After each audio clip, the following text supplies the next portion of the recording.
Welcome. It's just gone 7 p.m., Monday, 11th of November, and you're watching episode 151 of Regional Wrap. Regional Wrap, providing insight on the issues affecting regional Australia and giving a voice to regional residents. My name is Bill Bates, and joining me on this episode, US President-elect, transition to inauguration, is my guest, Dr. Christopher Reynolds, educator, political advisor, and author. Chris is an accomplished academic, completing his PhD and master's degree in the prestigious Claremont University in California. He is also the only Australian to have held senior staff appointments in both the United States Senate and House of Representatives. Chris, as a senior professional staff member with the US Senate Committee on Judiciary, Juvenile Justice Subcommittee, he worked under Senators Edward Kennedy and Mitch McConnell. Chris has worked on several projects with the White House, receiving a commendation for President Ronald Reagan. Welcome again, Chris. Yes, thank you for having me. We just talked last week on a different matter, and as we were talking there, the elections were being run and won in the United States, and we now have a president-elect.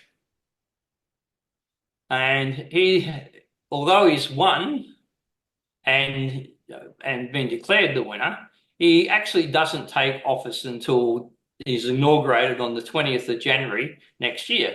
So we've got an odd situation as far as Australians are concerned in their political field, where you have a government, and this is all how it's not only the president, but it's the Senate and the House of Representatives of the United States. The new members don't take office until 20th of January and get sworn in. So you've got this strange situation where you've got an incumbent government, with President, Senate and House of Representatives still running the country for the next 10 weeks and dealing with all the emergencies that there are across the globe. And then you've got a president in waiting who is actually on the phone talking to Vladimir Putin, Zelensky, to Netanyahu, the British Parliament, us, sort of directing all those sort of things. That doesn't happen in Australia. We have a Saturday election, the results declared within a day or so. It's usually on the night. And then the new Prime Minister, if the government's changed, turns up that government house on the Monday, gets these cabinet sworn in, and we now have the country running under a new government. So is this a real problem for the world as this process takes place? Is there a question there about is this a problem for the world? Is it? I mean, the world goes on, but we've got this situation. The person who is supposed to be, the leader of the free world is now living in two different places. They're two different people. Yeah, well, let's see. We, the Americans, and so do we, if you really push it, give a lot of power to the states. And even while you're talking about the popular vote for the executive office of the government of America, the popular vote is not the vote that gets the man or the woman into the White House. It's actually the state votes. And this is the Electoral College. So they are yet the Electoral Colleges representing the states, and how many representatives coming from the states is depending upon the population of that state. So they now say you need 270 to get past the post. So you need more than 500, sounds like about 530 votes in all across the state. So you need half of that, if I can do my numbers right, to actually get the number of Electoral College votes. But the people who are voting have pledged that they will vote according to how their state actually voted for the president. And it's an honorary system. But there have been several instances where the Electoral College people have not carried out the wish of their state. So he is not yet the president, for there's another election yet to take place. So yes, it's you've got 10 weeks, as you've said. I actually read today there's someone pushing for Biden to resign, and if he resigns next week, then the vice president, the vice president would become president, and here finally the Democrats would have the first black female president for 6 weeks. Well, I don't think Joe's that charitable. He's got his let's hope he's got some memory left. but there, and he doesn't do it as a Christmas present. Coming up to the college vote, and actually they have to cast which way they're going to go.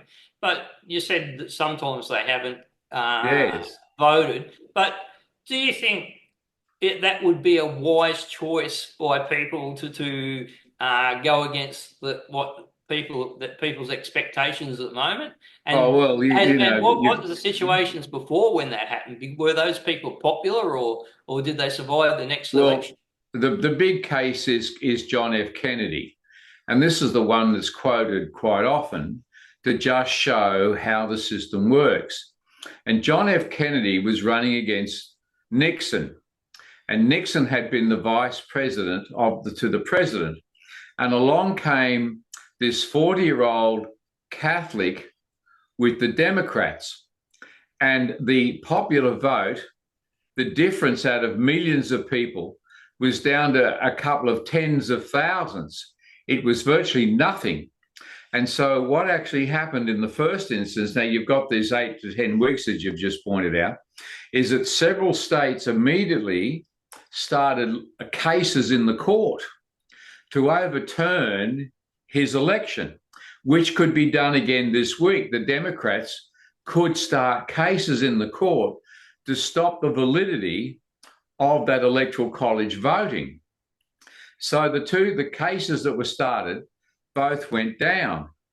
Now, the problem was there were a lot of, sounds very familiar, there were a lot of conservatives in the South who didn't want the Democrat Kennedy to win, even though he had the majority of the electoral college votes. So they then went to work on the electoral college people.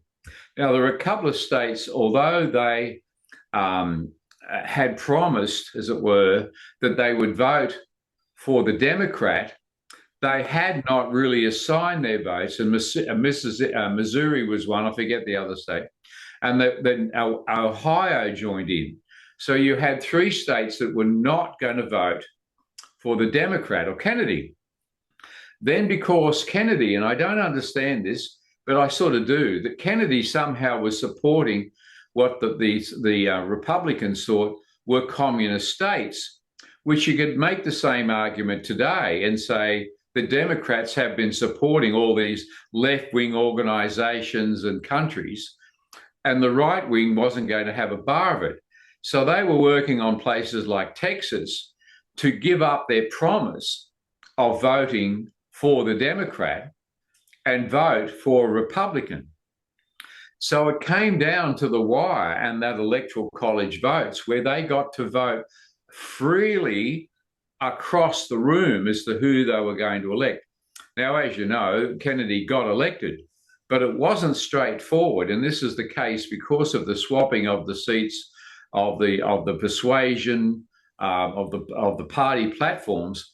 Almost the young Catholic didn't get the job, but he did. And of course, even though he was sympathetic for some reason to the communist persuasion, once Russia was sending ships into Cuba, it brought everything to a head. So you've got the opportunity now in the next 10 weeks for the Democratic Party to start lawsuits and could win, and the Democratic Party just to persuade certain members of the Electoral College not to vote for Trump. Now, as you said, surely that would be wisdom. Surely they wouldn't do that. Well, again, this is by convention, is what you're saying. Oh, we wouldn't do that. It's not cricket. But that's all you've got, because there's nothing on the books to say that this is the way they ought to actually vote for the president. I mean, everybody feels confident as we sit here tonight and across America that that will not happen, that all the people who have been elected to vote in the Electoral College representing the states will follow through on the number of votes that their states have collected for each party. The situation with Australia, again, we have so much convention in what we do. And it's really up to the Governor-General to declare an election. And now remember, he's the executive officer officially running the government, not the legislature and not the Prime Minister. The legislature writes laws. The executive office administers the laws. So when there is not sufficient numbers to run the parliament, then the Prime Minister goes to the Governor-General and says, please, will you call an election? He then has to notify she has to notify the governors of the states, who then will call the election for each state. So in that situation, because you're electing the legislatures, then when we actually have a turnaround of who has been elected, then that election, by when the election is declared, is considered valid. It's not a term, as the Americans do, where they run it to February, where they're sworn in. So as you pointed out, they can be sworn in the next day. Here comes the problem. There is no legal constitutional position in our Constitution for an office of the Prime Minister. It is constitutionally illegal. And in fact, when our Constitution was written, it was written as a federation like the Americans, and it was written in a sort of a way to preserve the powers of executive government, i.e. the Governor-General. And there's one sentence in, I think it's clause 64, and it doesn't even have a number, it's clause or sentence B. And it says, all the secretaries of state, so we use the same words that we hear the Americans use, and so do the British. The secretaries of state who work for the executive office, the Governor-General, shall be members of the Parliament. And that one sentence takes away the Governor-General's power to appoint his what we call ministers.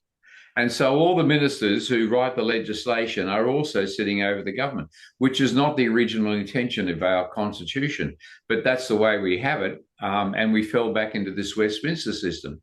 So yes, you've got the two systems. One is that we swear in our newly elected members of our Congress or our Parliament the day after they're elected, which makes sense because the other fellas have lost their election and shouldn't be there. But the Americans are waiting 10 weeks for the president, and yes, there can be trouble in the next 10 weeks. So yes, there are some differences. There's trouble every day. Did you get all of that? Yes. But one of the other things is, with us, our senators don't change until the 1st of July the following year. Right. We've got that anomaly as well. So we can have an election as early as October, November, or December, and then the Senate still remains the same until the 1st of July, and then half the Senate swaps over, or whoever's been elected anyway. But you run on the bounce of power that the old Senate had up until the 1st of July, when the new Senate takes the next year. If the bounce of powers change, well, then it changes. But that's another sort of anomaly we've got. Yeah, it is, and I'm not sure. I think the Americans, of course, have half Senate elections, which is what we've just seen. I think in Australia it's a third of the Senate, isn't it? That normally goes every 2 years. So they're there for... We have half Senate. We have a half a Senate every election. And unless there's a double dissolution. And then unless they have a double dissolution, and it's all called. Yeah. We have a half Senate election every time it's called. I thought it was actually less than that, but I stand corrected. And the other thing is, of course, the Senate carries more power in America than they do here. And again, it's the party control of the two houses, which actually destroys or, diminishes the power that each of the houses have within our parliament. So, it passes through the lower house, as it were, the house of the common people, and moves up to what the English call the House of Lords, the upper house. And they are supposed to, in the American system, certainly do still maintain a lot of their independence. You see, because they pay their own way. A senator or even a congressman in America puts up their own money to get the position. Now, there are donations that come from the central office, but not much.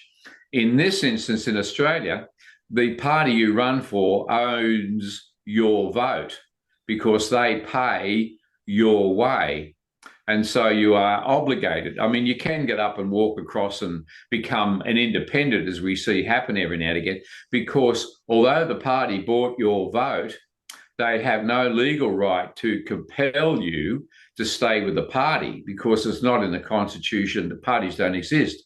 So you can become an independent, but of course you miss the money that the LNP or the ALP gave you the last time round.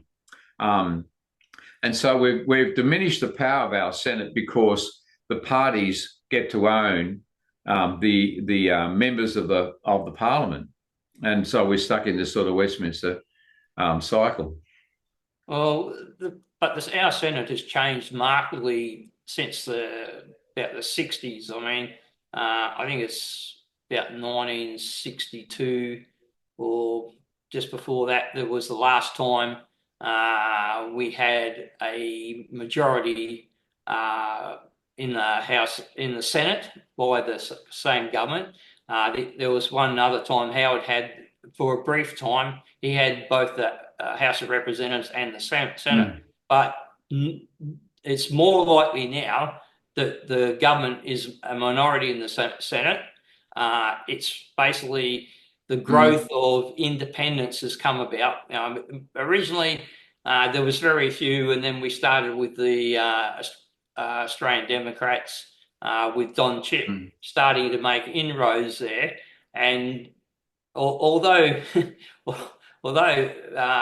Keating called the Senate a swill, actually they weren't too bad in his days. I mean, they're a fairly civilised mob compared to what we got now. Yeah, that's right. It was just really Liberals, Labor, Liberals National Coalition, Labor, and then the Australian Democrats.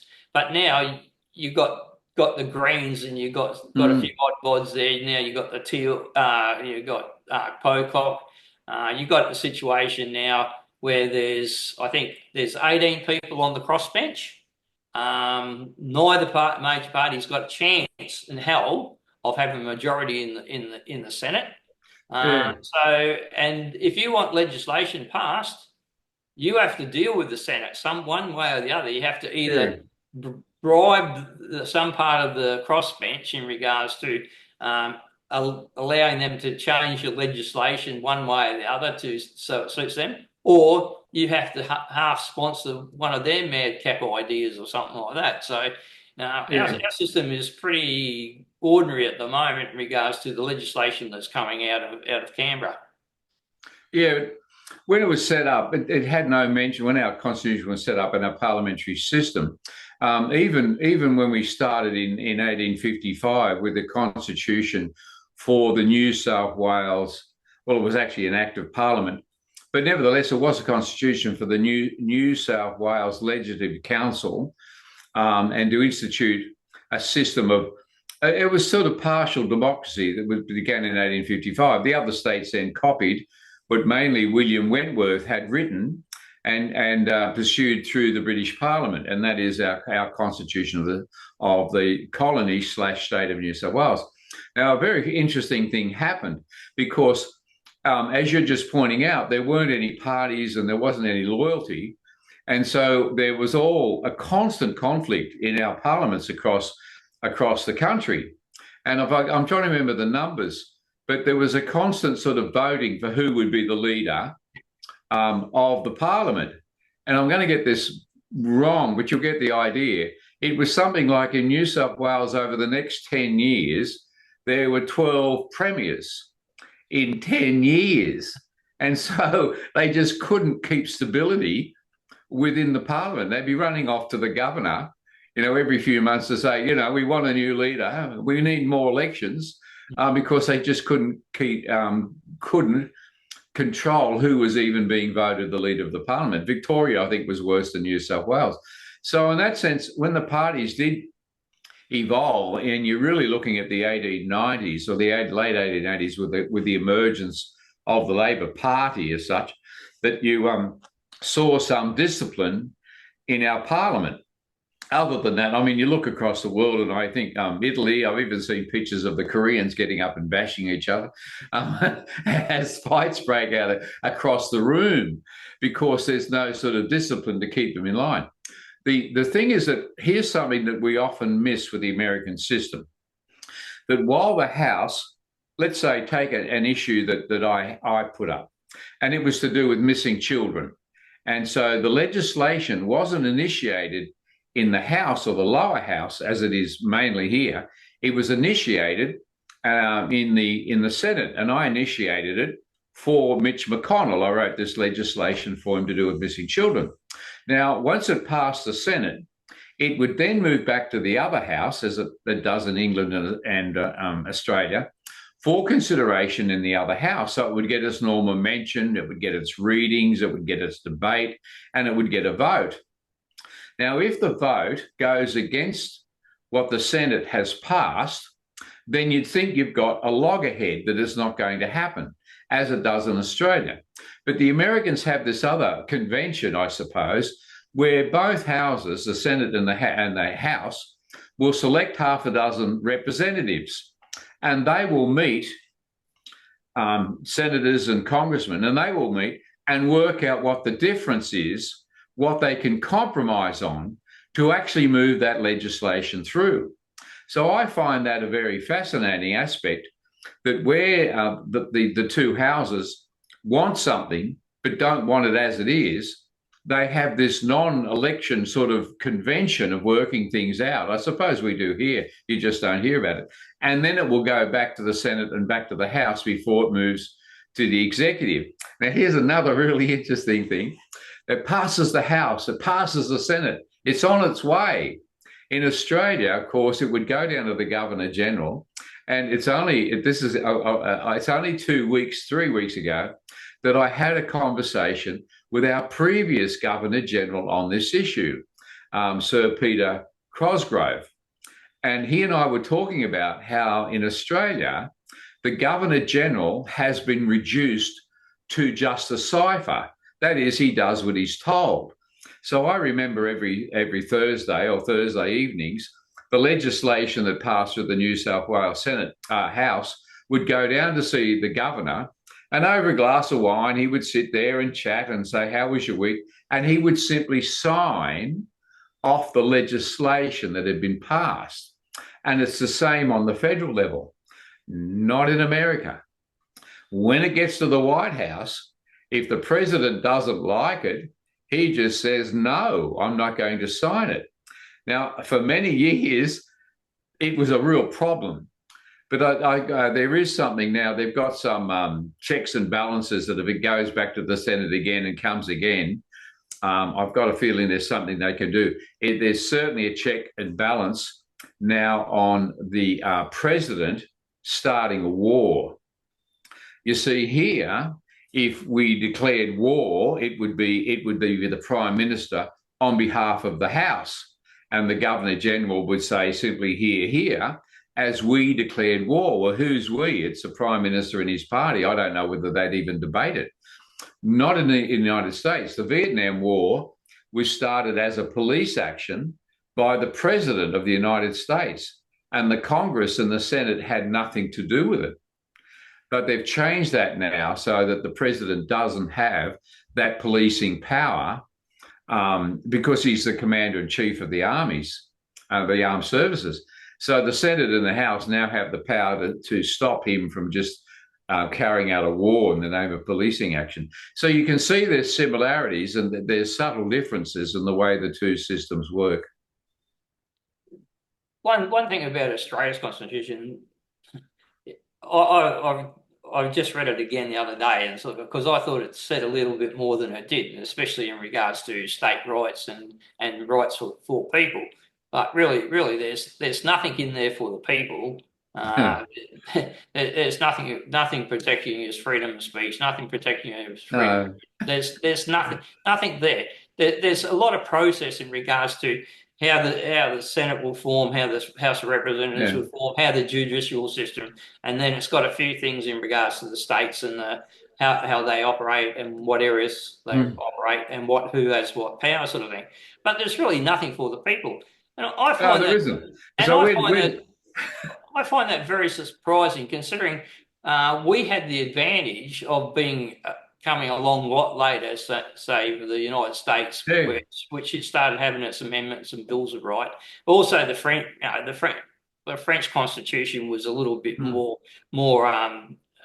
giving people some rights, but we just got a document that's really full of process and nothing for goodies for the people or protections for the people. Yeah, but you see, when our document was written, we had a civil society. There was respect for government and people and law and order and the right to jury to assess our situation. I remember as a 12-year-old, or maybe 12 or 13, must be a bit old about that, and I was riding my push bike around the suburbs selling newspapers, and I'd blow my whistle and people would come out and buy newspapers from the bin on the front of my push bike, rain, hail or snow all over me. Anyway, I sold lots of newspapers and sent my left ear deaf to blowing on the whistle. But I remember one day holding up the newspaper and big headlines across the front of the newspaper said, "Woman raped." And this was a major issue, that there had been a woman raped in the state of New South Wales. And I mean, today our crime levels are up that, you've got to turn to page 5 to see that there was a murder somewhere. So our society has been diminishing in its civility and its respect for government. So when, of course, we passed our constitution in 1900, to actually say we don't trust the government and our law courts and we need a Bill of Rights, people would have looked and blinked at you. How dare you even suggest? I mean, I've seen pictures and my father, of course, they'd go along to see the sports on Saturday, the rugby or the cricket, and they'd wear their suits and ties and hats. And then we've lost that sense of civility. So yes, when it comes to rights, when you hear people walking around and saying, "I've got these rights," or "I've got rights," well, they're fooling themselves.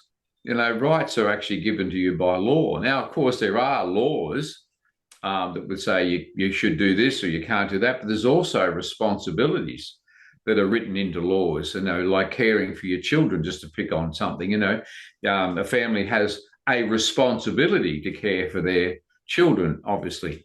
Anyway, there's a stack of things that you can list like that, but we don't have a right to liberty or right to life unless we have a law. And of course, in law, it's precedents that get quoted and new considerations all the time. But yes, we could certainly have a Bill of Rights. Here comes our problem. Who would write it? Who's going to sit and write our Bill of Rights? But the other thing I found that's very different when you look at the past, when we had colonial days and we were going towards federation, a lot of those politicians weren't politicians at all. They were statesmen. They were people who had been around the traps, run businesses, been involved in a lot of things, and had a fairly good grasp of basically even the language and the way things were set up, the law principles and that. But these days, you got some. I Yeah, mean, so caliber of some of these politicians. Like, yeah, yeah, I put my hand up to be a politician or something, and you yeah. get the Guernsey in some branch for the Liberal Labor Party, or you've been a hack in the union or something. There's no caliber of person there. No, Whereas those people who've run around that Federation time, when you're talking about Sir John Forrest, Parkes, and others, and Griffiths, they were well learned, well skilled men. yeah, they were. And today, is it all just the fact that we've come down so many notches to the people who are actually running the country are really just Yeah, some of them are yeah. retrobates. There was a sense with our politicians, as you just pointed out, statesmen, and I can't remember who it was, but I remember seeing a US president coming down the steps of a plane, and there was our prime minister, and he looked like he was just buttoning up his coat and straightening his tie, and making sure the kids behind him were all in a line, and there was just such a difference between the statesman coming down the steps and our prime minister, and you feel like rubbing your hand, oh no, this is who represents us. And I don't mean to be critical in that sense, because we have had people. I mean, Bob Hawke was a Rhodes Scholar, and so was Tony Abbott, by the way, learned men who have represented us in our parliaments in the past, and, degreed people. But we've lost that sense in our modern era of what we call sophistication, of being a sophist, a person who knows something of culture, of books and education. Even we used to talk about fine wines and whiskies, of course, was all part of knowing the world. One had a wit about them, but we definitely have lost the wit in our parliaments. I mean, years ago, we used to sit around the radio and listen to Parliament and wait for the next person who had some witty thing to say. Mr. Speaker, I'd like to thank the honourable gentleman from Balmain for his wonderful comments regarding the fishing problems that he's got at the end of his dock, And so you'd get these sort of comments that went on. And so you had this sort of respect across the House. And people, regardless of party, had respect for people who were members of Parliament. I remember John O. Johnson, who was the president of the New South Wales Senate, I think during the 80s, if I got the time right. And he was the president. He was Catholic. He had pictures in his office of him meeting the Pope. He actually had a cabinet in the corner of very select and rare whiskies, but he never drank. And yet, while he was the godfather of the New South Wales right wing of the Labor Party, he was terribly well respected throughout the Parliament. And I mean, he could have, drinks on whatever night, Friday night, every now and again for some, and everyone would come, because regardless of the party that he belonged to, there was a camaraderie among people in the position. But you're right, we've lost a lot of that, and sophistication has given way to political argument. Well, more like to insults and Insults. I mean, some of the stuff that they throw around in Parliament during question time, that is, pretty coarse and also fairly demeaning for the public as well. Oh, it's shocking. So, I mean, a woman running into Parliament the other week dressed and I thought, gee, that's the best looking possum skin I ever seen. It looked more like mink to me. And she runs in and declares that the king is not her king. Well, then you can't be Australian. Is that what you're saying? Well, no, I'm not Australian. I'm of the First Peoples, which is not Australian. But how much Aboriginal blood or First Native blood have you got in you? Oh, about 10%. mm-hmm. And how does your Scottish father think of this? Oh, he thinks I'm a ratbag. But nevertheless, this isn't my king. Well, didn't you make a pledge of allegiance when you entered the Parliament? I mean, don't you realise that we say the Lord's Prayer every time we open the Parliament, and the Governor General represents our King of Australia, but here's you stating that you're not part of it. Now, I don't know who you are, but do you want to keep this passport? I mean, well, who do you think you are if you're not Australian? That's it. But she's definitely out there and whatever else. And yes, you're right. it's become a sham. And this whole business of the teal crowd that have been bought, and they did a good job. I mean, the fellow did a good job of buying these people in the parliament so they could all vote for the new age technology, what is it, the alternative energy forum that sit there. And of course, you never hear a word out of any of them. They've got to wait for instructions. And I hope that's a passing fad, but they soon pass away as people realise they're not really representing them in the parliament. Well, So yes, but the alternative is if we don't have diversity in our parliament and we had one party ruling it, there would be those who would say, well, where is the debate? Where is the consideration of these issues? You're just pushing something through, and the bureaucrats are, if you can get them to, do what they're told. And so it's not necessarily a bad thing for us to have the regular elections and for people to vote for people that will bring some diversity to our parliaments. Yeah, so strengths and weaknesses. Yeah, we do occasionally get a minor party person into the lower house.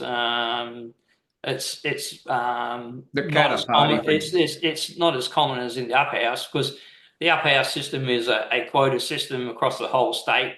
And if you look at things like New South Wales in their upper house sort of thing, they put the half council to the election every 4 years. That's usually 21 or 22 or 23 people because they got 45 altogether. Depends on which half's getting run. And basically you can get, provided you get a quota, and the quota's down around about the 5% mark, you can get an animal justice party in, a few Greens, and I'm pretty sure, I think you now get legalised cannabis can almost make it as well. So you get a real mixture in that upper house, but you don't have the same thing in the lower house so much because you actually got to win the seat to get into the lower house, and it's not the same sort of thing. So that's a big difference. And so the upper house is now, if it's sort of required to get a piece of legislation through, you do have a motley crew up there in a lot of the states. and same with the Senate now. Like I said, it's the Senate's got 76 senators now. You've got 2 from Northern Territory, 2 from the two from the ATC. Well, where's the other couple? But anyway, and what happens is with those 12 seats, with those 12 senators in each state, you now got a bit of a mixture of Greens, Labor, Liberal, and now you're starting to get the other ones thrown in as well as they come up. And one of the worst things probably could happen. We haven't had an increase in the size of the parliament since about 1986, when there was about 15 million people in Australia. Now we're up to 27 million. We're still running on the same size parliament. I wouldn't be surprised. I have heard mention that there's a bit of a effort going around to increase the size of the parliament, which probably you'd have to go to 14 senators in each state. That would cause you to increase the parliament, the lower house, by 24 seats as well.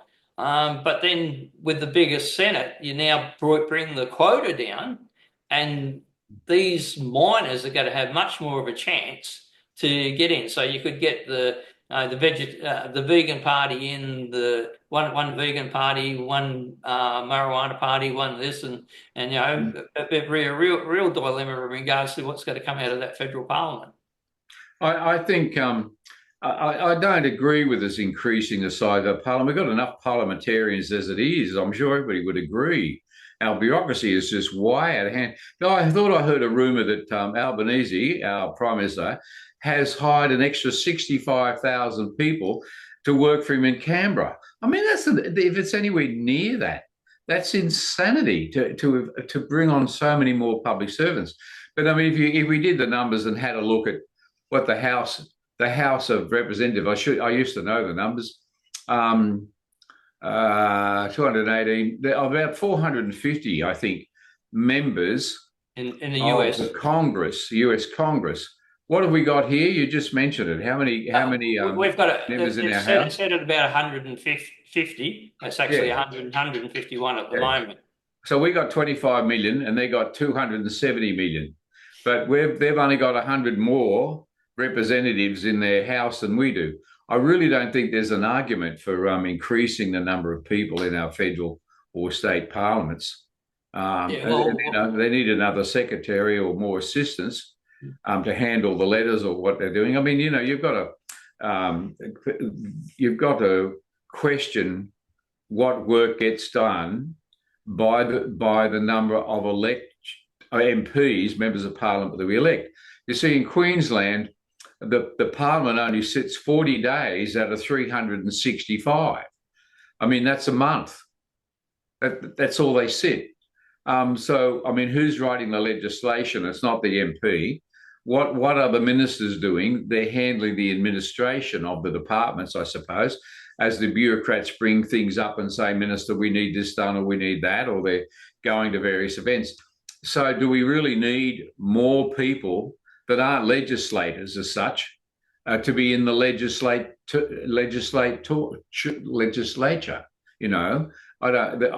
I'm yet to be convinced that we need more people sitting in seats in our parliament.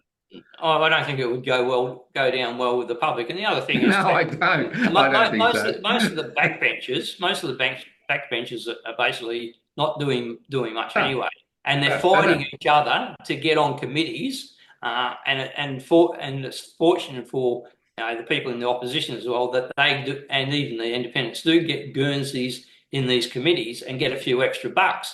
But if you just had you throw another 24 members of parliament in there, you've got to find they've got to find jobs to do or to get out the money, else they'll be crying poor and being a pain in the neck. Well, again, I think it's a $250 job in Queensland to be a backbencher. $250,000. Gee, that's a good wicket. Yeah, but then they all fight to become on committees and that to get. If you can't get in, if you can't become a shadow minister or a minister, can't get some other hang-on position there, you go for committees and then you get a bit of extra money, and you do actually get to fill in a few more days doing things on committee. Now, here's something too. Because I've worked for senators and congressmen and seen the work that can be done for a senator. And if a senator picks an issue, he has his people write the position papers. They can go out and give various talks to organisations, but they can take a subject and make it into a real issue, and they can initiate the legislation, which they don't tend to do here. You get an independent that puts up a piece of legislation, doesn't go anywhere. But that's not the case. When you pick on anything, you can pick anything. I don't know, childcare, an issue to do with childcare. So I want more fences around childcare centres. And I'm a congressman. It's a great issue. I'm going to get a number of my colleagues down the hallway to sign it, and they're all in the same party. Let's say I'm a Democrat, but I'm also going to go further down the hallway and I'm going to get some Republicans to help me sponsor this bill. Now, when I get a certain number of signatures, which doesn't have to be a lot, 30, it then goes off to the Rules Committee, and the Rules Committee will then decide that this belongs with the Committee on Children, Youth and Families, and they can run a hearing or two on it and we'll see how we go. Then that committee will come back to the Rules Committee and say, yes, we now want to put up legislation. So then you need to initiate it also in the Senate. So you'd run it over to the Senate, you find a senator that's a sponsor for the same bill, he would do the same thing, and it becomes a joint thing from House to Senate. And that would move it through maybe. America moves 11,000 or more these days pieces of legislation every 2 years. Well, that's what grows bureaucrats. Every piece of legislation. That's not the bureaucrats. That's the legislature No, but the laws passed, any laws passed results in more bureaucrats to run it. Not necessarily. They can often be amendments to existing laws, tightening them up. Here's an example. When I was pushing that legislation for Mitch McConnell to do with missing children in the Senate, I had to fight off all these lobbyists. Well, why did lobbyists care about missing children? Well, you see, it's all to do with money. If I was doing something and going to set up a new service to locate children across America, the money had to come from somewhere. So if it came out of the budget for Health and Human Services, then somebody else was going to miss out. So lobbyists hated me. People that were in the industry hated me and were calling and trying to bring me down, and it was shocking. All I was trying to do was help missing kids. Anyway, I beat all them off with my fly squat, get out of my road. I'm moving it forward.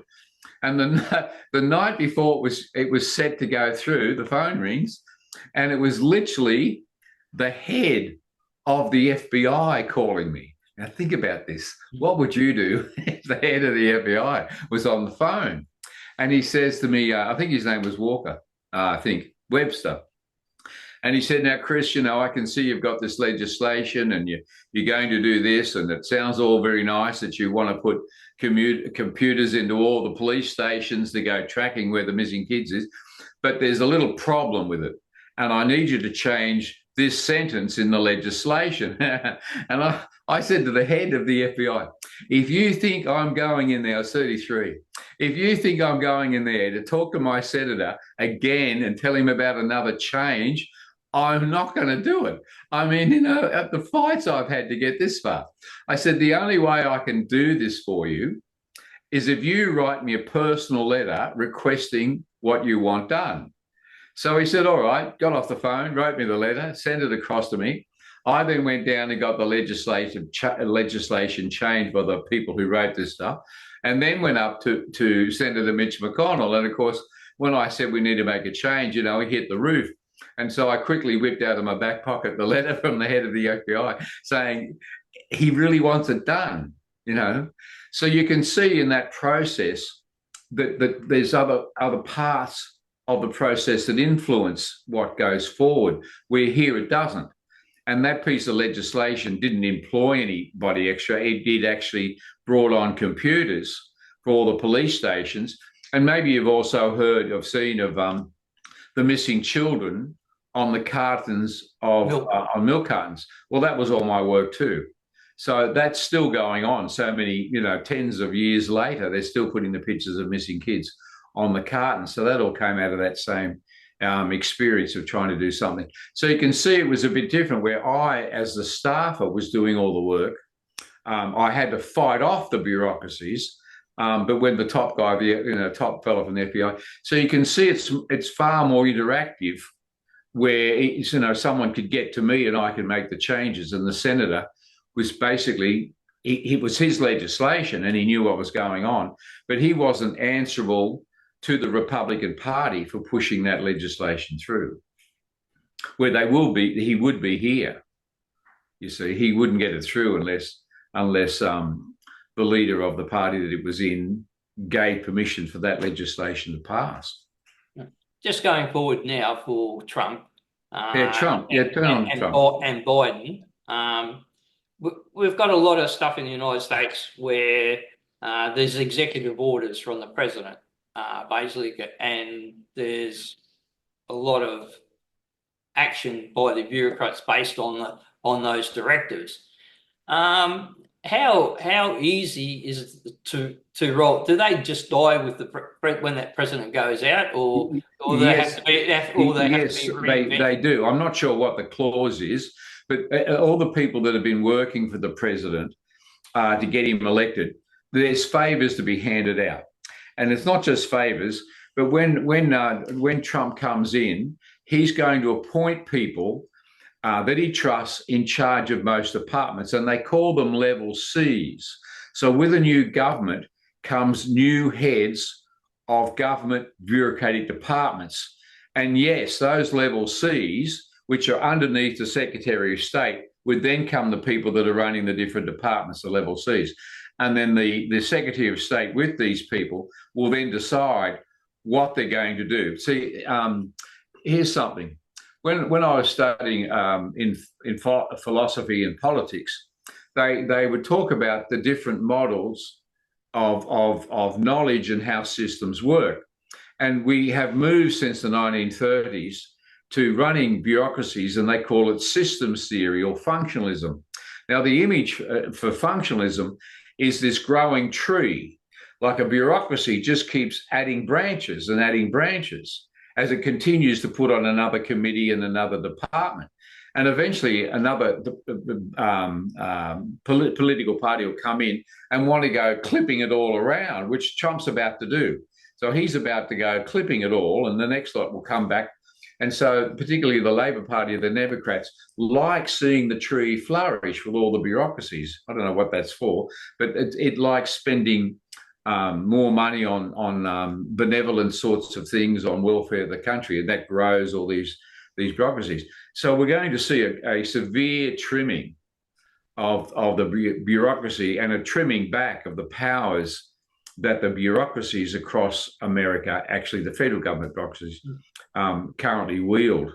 And everybody's going to cheer to see a cutback in the amount of imposition that the federal government imposes across the country.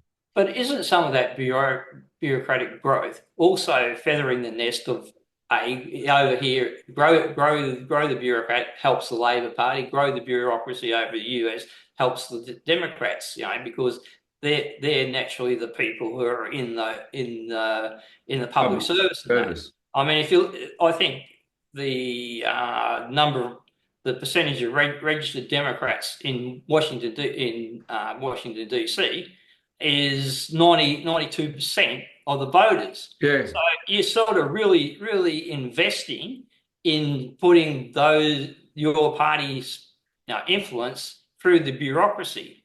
And that's the same, with the state government in Queensland.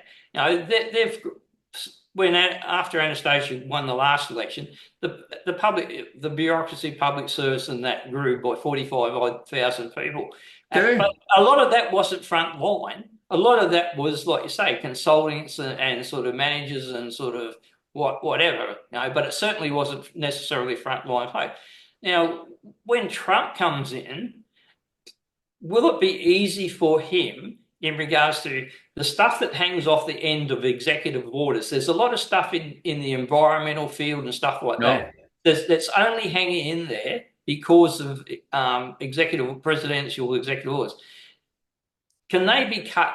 Yes. Tomorrow, Yes. on the 20th of January, and Yes. all that regulation disappears? Yes.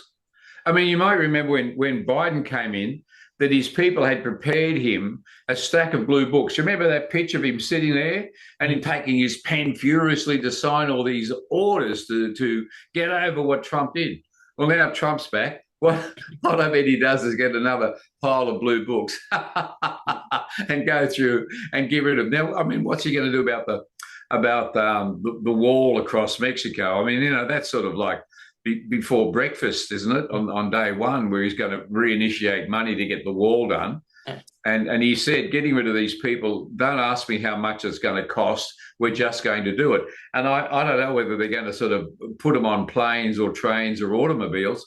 And what are they doing? Pushing them back into the Mexican border. We have to wait and see. But he's just going to do it. You see, but our Governor General couldn't. But I think one of the biggest differences would be although you talk about the big batch of blue books that Biden had, I bet he had zero input into that. That's just thrust on him by other people sort of, do that. Yeah. But I doubt in this case, the way Trump has seemed to be being prepared even before the election and what he's doing now, there wouldn't be much coming on his desk that he wouldn't have been across. Yeah, he is much more hands-on than many. You see, even at the time of Reagan, a president changes what he is doing every 15 minutes. So he's got somebody new to meet. He's got another meeting going on. He's got a camera to face, a baby to kiss or whatever it happens to be. Biden kissed the chicken baby, didn't he? The other week, a chicken to kiss on his kid's leg. Every 15 minutes. So there's no way he has time to sit down and write what needs to be done. And we also don't understand the divisions of power in Washington. You see, there's 5,000 professional people work in the Library of Congress, which sits next to the Supreme Court and opposite the back of the Congress. 5,000, and the underground tunnels are connected. So there's 5,000 people with PhDs, etc., in the Library of Congress that are working on, and they don't just do library stuff, they're working on all sorts of analysis and issues, etc. Then there's at least probably another 5,000 who work in the Congress and the Senate as staffers. But there's also 7,000 to 8,000 people, probably more these days, as lobbyists. Now, when something big is coming up, that's to do with economics, they will actually call a meeting that's sort of off the books, and it will involve the people from the Library of Congress that have got the research. It will involve the senior staffers from the Senate and the Congress who are also on the committees. Remember that my position was senior professional staff for the Senate Judiciary Committee. Now, I was underneath, the next job up was chief of staff. So anything that was moving in my particular area, I would be involved in working out what that legislation was going to look like with people from the Library of Congress. And also you'd be listening to people that you'd call lobbyists. I did some work on a thing called Job Corps. And Job Corps looked after youth that had been sentenced through court, and they were up because they had drug problems or alcohol problems. They couldn't get work. And so they ran them through this program called Job Corps. Terrific program, 85, 90% success rate. Now, when it came to when the White House and Reagan came in, he wanted to cut it. And I went around and looked at a number of these places and decided I was going to go to bat against the White House. I was going to champion legislation to keep this program. And I won. I beat the White House and saved that program. But that involved me talking to both the lobbyists who were helping, they wanted to save the program, which is interesting, and also congressional people and also Library of Congress. So you had intelligence working out where it was going before it ever got to. Now, it's the same with the White House. People working on various things before it actually slowly comes to the surface. And then he's got his level Cs and other people that are going over things. So it's those people that would be talking constantly to the president and telling him what it's about and what we're going to do before it ever comes to his desk. So yes, in the next few months, if not the past 6 months, people have been working up their legislation. Now, there's also a very powerful organization called the Heritage Foundation that does a lot of writing and analysis for the Republican Party. And I will guess that they've already worked out a lot of policies that they will be handing to the White House and then will be implemented. So you can see it's much more even, would you say that? Balance of people involved in the process that aren't in either party necessarily that will be working on things. But there's a definite need to clean out the bureaucracy. They've all gone terribly woke and democratic, I suppose is the word. So yes, there'll be a big clean out, and yes, there'll be policies on the desk of the president for him to sign, and they will be signed. And he is being terribly active, terribly much involved in the legislation that's going to come before him. And you've got to admire the caliber of some of the people he's getting in there compared to other also-rans in the past. But that's right. Moving back to Australian politics, we're starting to get a bit of interviews now on the TV and that with current politicians, and they're sort of being quizzed in regards to the impact of the Trump election sort of thing. And of course, the Labor Party's stoic in regards that, it's the rest of the world's in sync with global warming and climate change and moving to a net zero. So what Donald says is we're not sort of looking at that because they're going to run off to COP29 in the next few days or whatever. And that's to be expected. I mean, they've been pushing all these agendas. They're not going to dump them at the drop of a hat. But we're now also getting people questioning the people from the conservative side, or well, the less left side of the and national coalition sort of thing. And really, they're not too sure what they're going to do. They know that the writing's on the wall in regards to a lot of things, but they're not going to suddenly turn around. Oh no, we're with Donald, and we're going to call that the climate change hoax and net zero is killing us and all that sort of stuff. They're sort of still they're trying to bat both ways, sort of thing. Do you think this is an opportunity for maybe as we the next election might be as late as May, but there might be a chance if the coalition doesn't make some sort of adjustments on some of these issues that have been raised in the United States and got a flogging, if they don't sort of set course and let other people in to take that ground from them. Yeah, on this morning I heard on the radio some politician was saying, "Oh, we're getting all prepared for Trump coming in, and it's going to severely affect our economy." And you think, wait, I don't know what you're reading, mate, but only 10% of all of our trade, only 10%, has anything to do with America. And then there's a small even percentage of that has to do with I don't know, let's say that the beef industry, for example. It must have been a few years ago there was some controversy, and it's really quite insignificant. And so you can bet we've got favoured nation status if we want to import goods into America, if they want to take Australian goods into America. But it's very insignificant in terms of the trade that we actually carry out with the United States, 10%. So when it comes to what percentage of Australian trade comes into America, would it be 1%? I don't know, but it's really quite small in terms of this. So what impact would America have on Australia? Well, our biggest impact would be in regard to defence. We are a terribly undefended country. And here's something you're raising there. It's only a few weeks back, Donald Trump was being quite civil and talking to a group of economists in New York, and there was a panel of them, very intelligent people, right into finance and banking. And someone asked him a question on this line of the green agenda.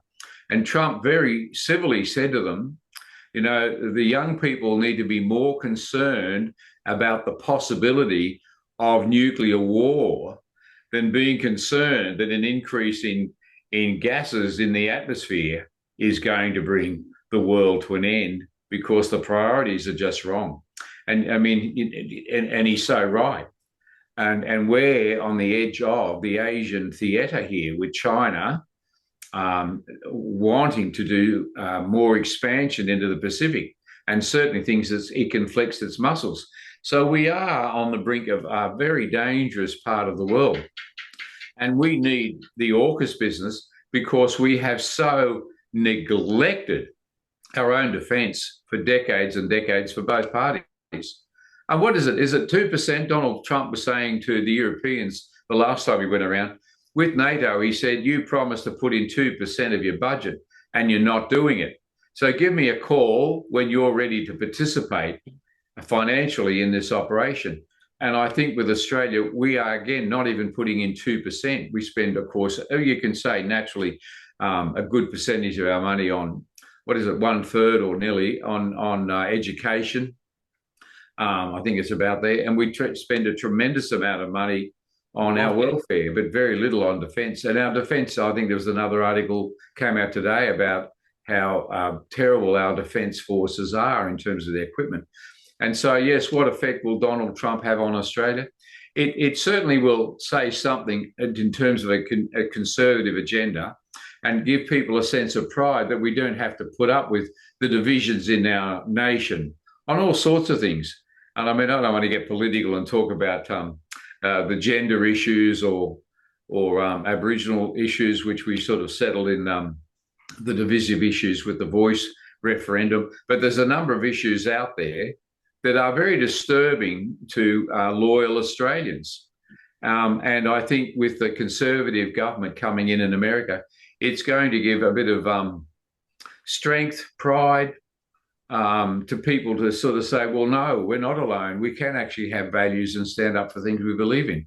So I think that's where we're going to see the greatest effect of what's just happened in America is a boosting in our own tenacity to do something in our own country. I think one of the things too is, but with the green agenda, renewable energy and net zero and that, it's restricted so much public money away from things Oh, that we need. And that's the problem. So we're going to have this situation where the United States under Trump is going to say, we're not going to tip this money down the Google, we're not going to subsidize all this stuff. We're going to have this money and direct it where it needs. yeah. Whereas we're just the reason we put off we have a defense budget, but some of those things are off on the never spend sort of thing. And from my understanding, our armed forces, although we've got around about the 60,000, we actually only have 35,000 small arms in our armories. So, and that's your primary defense weapon for individual personnel. That's before you get into anything that actually protect their life on the battlefield, like a missile system or tanks or stuff like that. So we're super pathetic, right? And then people wonder why people won't join. Well, I did 24 years in the defence force, and I tell you what, I was so glad that I got out in the 90s before it started to go all a female, and then what it's gone down the woke path since. I mean, I don't have any sons, but if I had any sons, I certainly wouldn't be encouraging them to join the military, where you've got captains coming out, male captains coming out in female dress with fingernail polish and tell them to stand to attention, like, give us a break. You wonder why people don't want to stay in the Defence Force? No. I know. It's just our country's in a mess. And I mean, here's something else you mentioned. It was about this business of seeking the sort of compromise, and both parties seeking the middle ground. And all the time, I mean, even with this last Queensland election, there were things they're saying, oh, well, we can't stand up for that because we've got to try and win the middle ground voter. Yeah. Now, when you look at Trump, did he try to win the middle ground voter? No, he didn't. He was as conservative, what we call right wing, as you can get. I mean, he just was out there with the values. I don't believe in this, I don't believe in that. And so I remember a woman who was in the Liberal Party a few years ago, Tina McQueen, if she's not, she was vice president, I think. She said, she's still around. Yeah, okay. Every time the Liberal Party tries to go, she was at CPAC with us. What's that? She was at CPAC with us. She was the gatekeeper for Gina Reinhardt. Yeah, I know. I didn't recognise her now that you bring it up. Anyway, I'm quoting her. I'm doing good paper. She said every time the Liberal Party shoots for the middle ground, we lose our political base. And I think she's totally right. So you could pick a dozen issues, but if you pick on the abortion one, the more it moves to the middle ground, and I mean, it's a horrible situation we're in with 380-something babies last year surviving abortion and were just left to die. I mean, shocking. What's the word I want? It's not just brutal. It's shocking situation we have in Queensland. Well, we can't talk about abortion. We might lose the middle ground. Well, you just lost the right wing. You've lost more people out there. So Trump is actually saying that people are looking for leadership in this country as well as America. And it's the people with values that are actually putting their stick in the sand and saying, this is what I stand for, that people admire. Now, that's not in the Australian situation because we constantly want to play for that middle ground. And maybe that's the cause that we now have 1/3 of voters voting for independence and not for the major parties. I'm only guessing there. But I think when you really notice it, if you go and do scrutineering and just look at the flow down of votes, you look at the primary votes for both parties, it's in the toilet nearly compared to what it was years ago. Yeah, what it was years ago. And we're getting, if we've got eight candidates in a seat, you can bet you that if the LNP won it, a lot of those ones where they won it on the sixth preference from the people who voted for everyone else first, and then got down to Labor, Liberals, and the Greens sort of thing. And that's that's what the Liberal Party doesn't realise, because they don't stand for anything anymore. They're that's only just, well, you'll eventually get these people who you've disenfranchised. Yeah, you will get their vote eventually in the flow down of preference because they'll vote for you before they vote for Labor. But don't take it as a badge of honour that you've won with just a mere bloody 33% of the primary vote and got over the line on preferences. Don't beat your chest up that your policies are any good. Yeah. I can see, you know, as you analyse what's happening, and people are expressing their discontent with the political system as it is at the voting box, and you can see it's just it is all over the place, and there is an increase in independent voters. Where it goes on, I don't know, but I mean, as I said before, it doesn't do any harm to have negotiation in the parliament and compromise, etc., and to listen to a number of voices. I mean, the people in that want to pass things through say, well, that's the worst thing they want. They just want to move things through. Well, okay, I can hear that they do, but necessarily you've got a parliament that represents the nation. You have a variety of voices that deserve to be heard in the national parliament from different stances. So yes, but I think it's that middle ground that's causing them problems, but it's also a fear factor. But the other thing is, a political party, doesn't matter where it sits, it's supposed to have some core principles. When they deviate from those core principles, then they're really going to lose their base. I mean, if you look at the Liberals, as soon as they stabbed Tony Abbott, I reckon 10% of the people who were there, people who were out there on the hustlings for him would have just dropped him like a hot potato and said, I'm over you lot. You stabbed Abbott in the back, and then you got worse with Turnbull and stuff like that. But it's going to be interesting now with Trump's win and what he won on, where especially Labor can't go anywhere because they're dug themselves into this hole.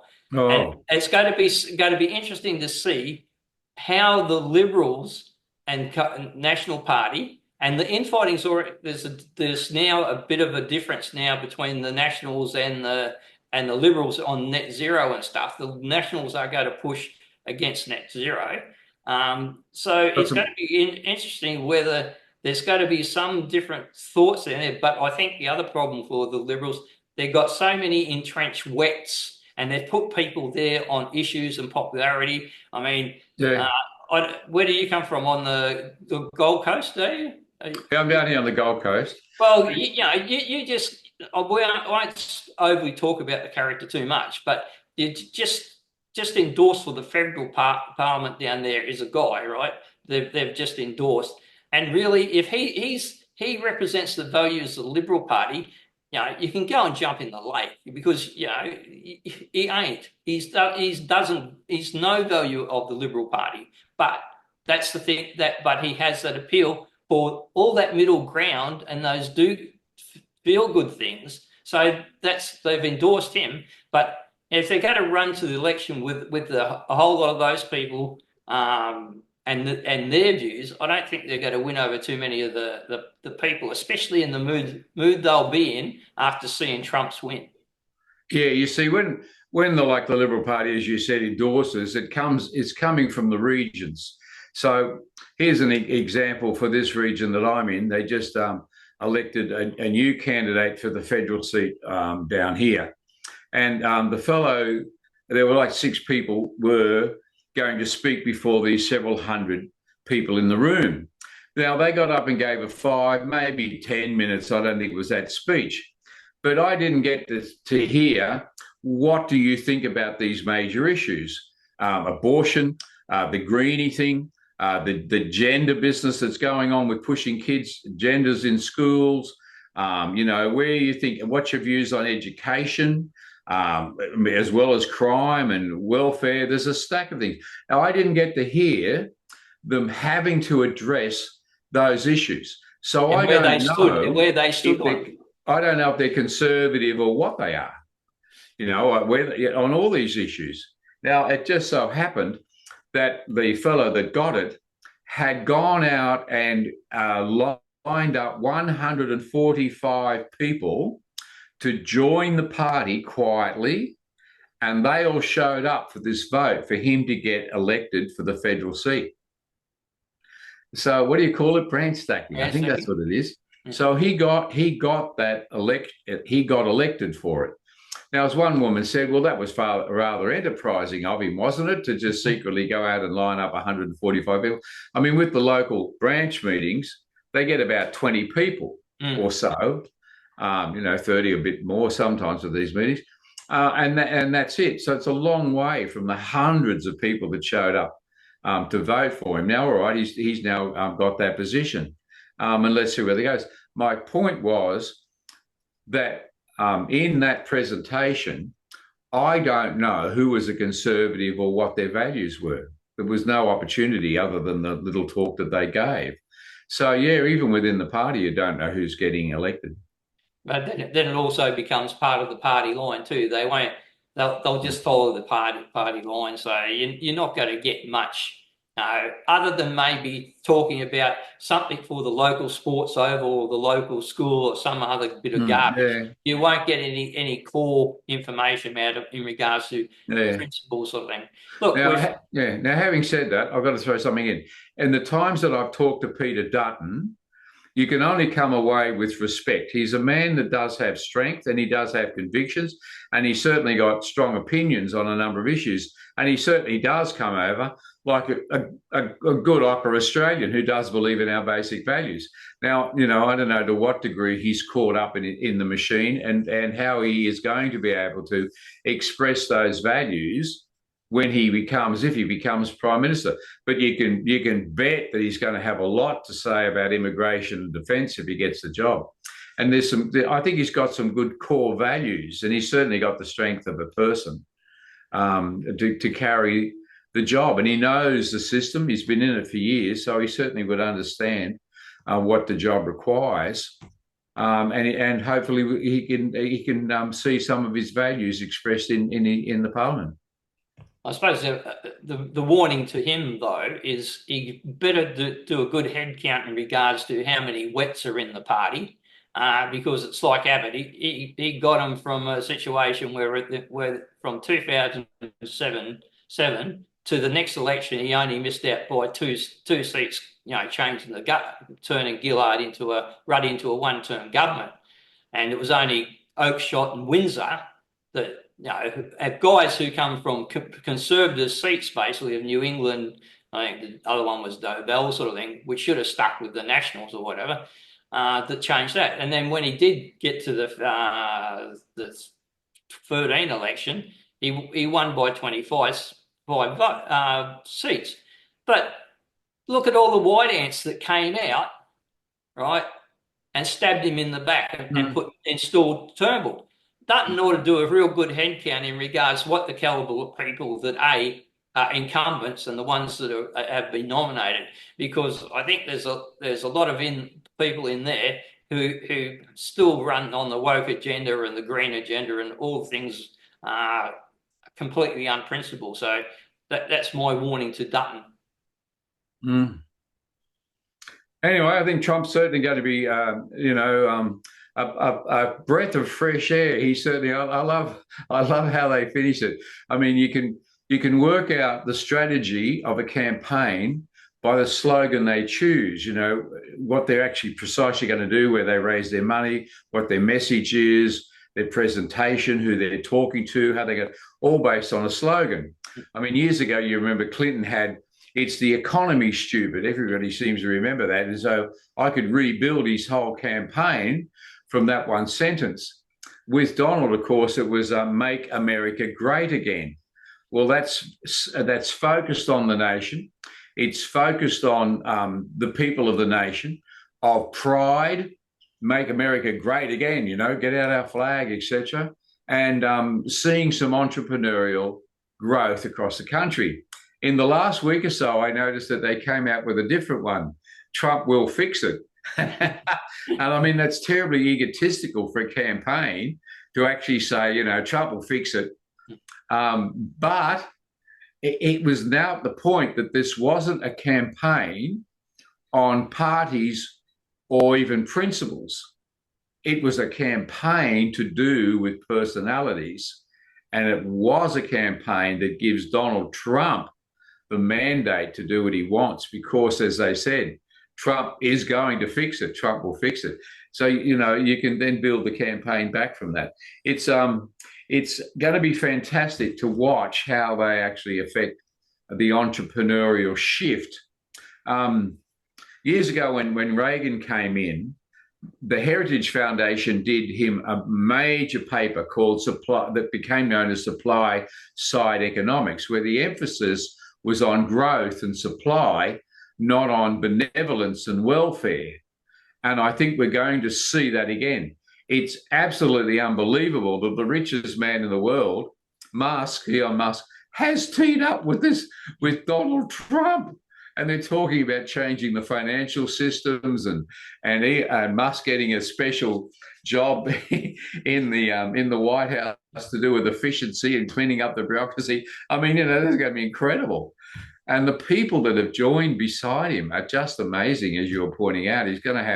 There's some incredibly powerful White House to do some amazing things, an option that we wouldn't get here. But let's watch Donald and sit back and just see how he is going to. I think it'll be interesting to watch what goes on America with Donald. But I reckon what will also be interesting is watching the politicians here squirm as Donald introduces legislation over there and different policies and that, and gets things roaring again. And people here think, well, we can't keep going the path we were going because we can see what's happening there. We have to adjust. And I reckon it's going to be just as interesting here before the election for the next 5 months. Labor Party will just squirm, and so will the Greens. Of course, they'll try to highlight. But it will be interesting in regards to the turmoil within the National and Liberal Party in regards to where they go and redefine themselves, either go back to their principles or they continue to go on the populist type thing. And I reckon there's going to be a lot of soul searching, a lot of squirming, and they'll try to keep it under wraps. But I reckon there will be a reasonable amount of heated debate between the Nationals, the Liberals, and all the members of the parties in general in regards to looking the direction and what they're going to point to when they go to election.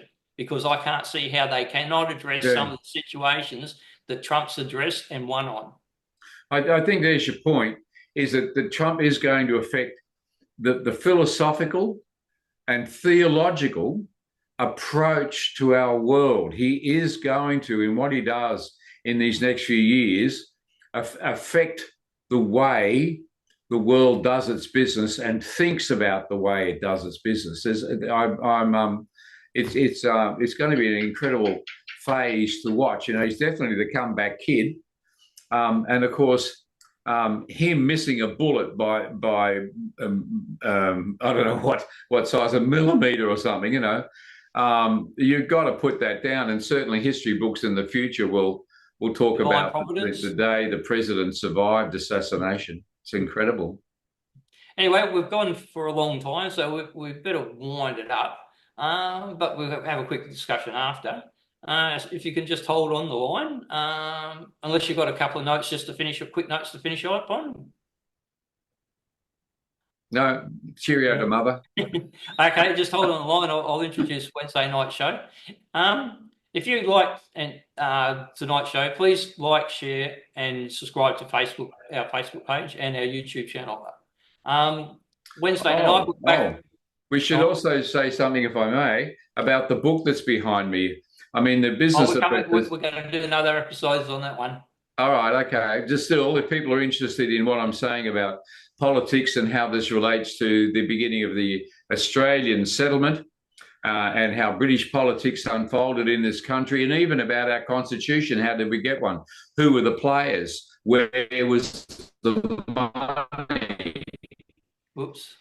It's all written in the last couple of chapters of this new book I've got out called What a Capital Idea, Australia 1770 to 1901. You've only got to remember the title. You've just got to look it up and it'll take you to the website or my name.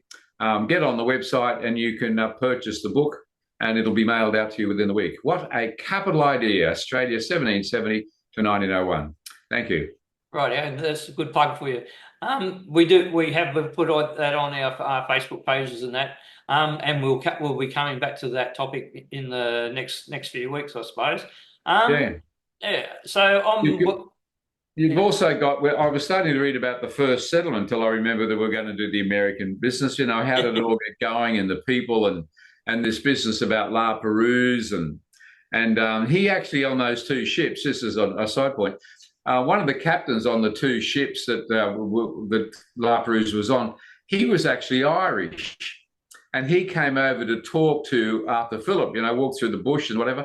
And they had a lovely morning together and had lunch, etc. And he talked about their journeys. And there just was not the race that some people think for La Perouse to get to Australia. And then I discussed this. But the other incredible aspect of what's coming up is it's only a few weeks to Christmas. And it'd be great to talk about the first Christmas in Australia. Well, we can probably do that in the next week or so. Yeah. How's that? Yeah, all right, when you're ready. Yeah. Okay.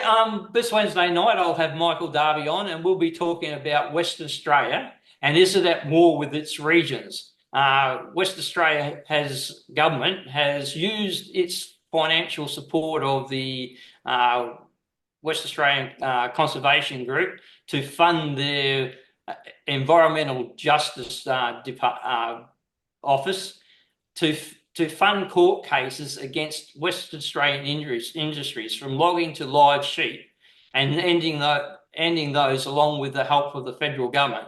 So we look at Western Australia's government in regards to its attack on the regions and the people of the regions and their industries. So please join us again on Wednesday night. Thank you.